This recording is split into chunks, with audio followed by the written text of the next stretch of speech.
بدعت ہر اس کام کو کہتے ہیں کہ جس کی مثال پہلے نہ ملتی ہو، تو ایسے کام کو یہ بدعت یعنی نیا کام کہا جاتا ہے۔ بدعت کے حوالے سے بھی جو یہ تصورات ہیں کہ جی ہر نیا کام جو نبی پاک صلی اللہ علیہ وسلم کے بعد ہوا یا صحابہ کرام علیہ رضوان کے بعد ہوا، وہ بدعت ایسی ہے کہ جو بری ہی بری ہے، تو ایسا کہنا یہ بہت ساری احادیث پاک کا انکار کرنا ہے۔ نبی پاک صلی اللہ تعالیٰ علیہ وآلہ وسلم نے یہ ارشاد فرمایا کہ من احدث فی امرنا ھذا لیس منہ فہو رد، جس نے ہمارے اس دین کے اندر کوئی ایسا کام ایجاد کیا کہ جو اس دین سے نہیں ہے، لیس منہ،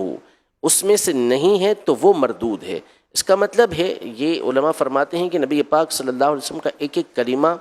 یہ اہمیت کا حامل ہوتا ہے۔ تو فرمایا کہ جس کی اصل اس دین کے اندر نہیں ہے، ایسا نیا کام ایجاد کیا تو وہ مردود ہے، لیکن اگر وہ اسی دین سے تعلق رکھنے والا معاملہ ہے، نیا کام اگرچہ ہے لیکن دین سے تعلق رکھتا ہے، تو وہ مردود نہیں ہے، وہ مقبول ہی ہے۔ اب اگر ہم صحابہ کرام علیہم رضوان کو دیکھیں تو نبی پاک صلی اللہ علیہ وسلم کے زمانے اقدس سے ہی یہ سلسلہ چلتا ہوا آ رہا ہے کہ صحابہ کرام علیہم رضوان اپنے طور پر بہت ساری عبادت کیا کرتے تھے، نبی پاک صلی اللہ علیہ وسلم کے علم میں وہ نہیں لاتے تھے، پھر بعد میں علم میں آتی تھی، نبی پاک صلی اللہ علیہ وسلم اس کو برقرار رکھا کرتے تھے۔ جیسے مثال کے طور پر حضرت سیدنا بلال رضی اللہ تعالیٰ عنہ کی حدیث مبارکہ، یہ صحیح حدیث مبارکہ ہے کہ نبی پاک صلی اللہ علیہ وسلم نے ان سے پوچھا کہ بلال، تم اسلام کے اندر کون سا ایسا کام کرتے ہو کہ جس کی تمہیں سب سے زیادہ امید ہے، یعنی بخشش کی، مغفرت کی، درجات کے بلندی کی تمہیں سب سے زیادہ امید ہے، اس لیے کہ میں نے جنت میں اپنے آگے تمہارے قدموں کی آواز سنی۔ تو انہوں نے عرض کیا رسول اللہ اور تو کچھ نہیں ہے، البتہ اتنا ہے کہ جب بھی میں وضو کرتا ہوں تو جو اللہ مجھے توفیق دیتا ہے اتنی میں نماز ادا کر لیتا ہوں۔ نبی پاک صلی اللہ علیہ وسلم نے فرمایا کہ یہی بات ہے، یعنی وہ نبی پاک صلی اللہ علیہ وسلم کے علم میں لائے بغیر یہ کام کر رہے تھے، اور نبی پاک صلی اللہ علیہ وسلم کو جب معلوم ہوا تو انہوں نے اس کو برقرار رکھا۔ سیدنا ابو بکر صدیق رضی اللہ تعالیٰ عنہ کے دور کے اندر ایک جنگ میں بہت سارے حافظ صحابہ کرام علیہم رضوان یہ شہید ہوئے۔ حضرت عمر رضی اللہ تعالیٰ عنہ سیدنا ابو بکر صدیق رضی اللہ تعالیٰ عنہ کی بارگاہ میں حاضر ہوئے، عرض کی کہ حافظ شہید ہو رہے ہیں اور قرآن ایک جگہ جمع نہیں ہے، اگر قرآن کو ایک جگہ جمع کر لیا جائے، یہ صحیح بخاری شریف کی حدیث مبارکہ ہے، ایک جگہ جمع کر لیا جائے، تو سیدنا ابو بکر صدیق رضی اللہ تعالیٰ عنہ نے کہا کہ یہ ایک ایسا کام ہے کہ جو نبی پاک صلی اللہ تعالیٰ علیہ وسلم نے نہیں کیا، تو میں یہ کام کیسے کروں؟ تو سیدنا عمر رضی اللہ تعالیٰ عنہ کے الفاظ یہ تھے کہ واللہ ھذا خیر،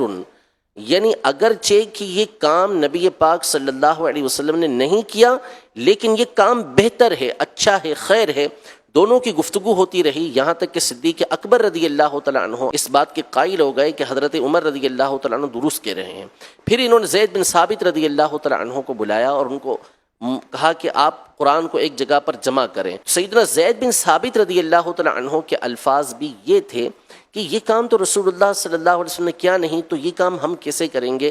دونوں حضرات یعنی حضرت ابو بکر صدیق رضی اللہ تعالیٰ عنہ، حضرت سیدنا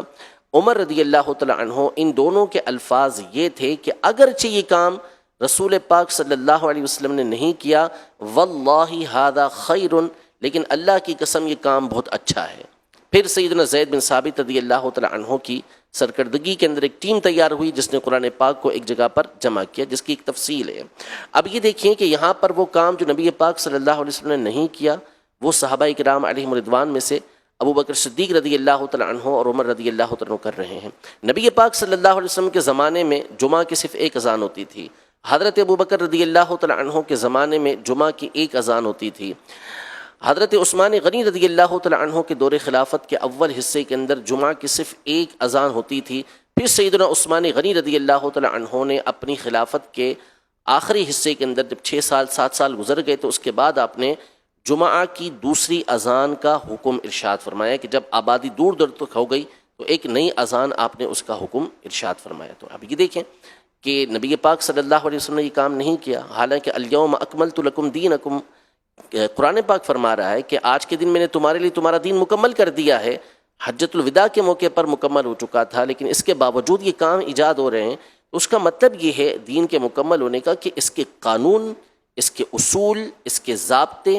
یہ سارے کے سارے مکمل کر دیے گئے ہیں۔ اب جو بھی ایسا کام آتا ہے کہ جو پہلے نہیں ہوا لیکن وہ شریعت مطہرہ کے اصول کے عین مطابق ہے تو پھر وہ اسی آیت مبارکہ کے تحت داخل ہے۔ آج بھی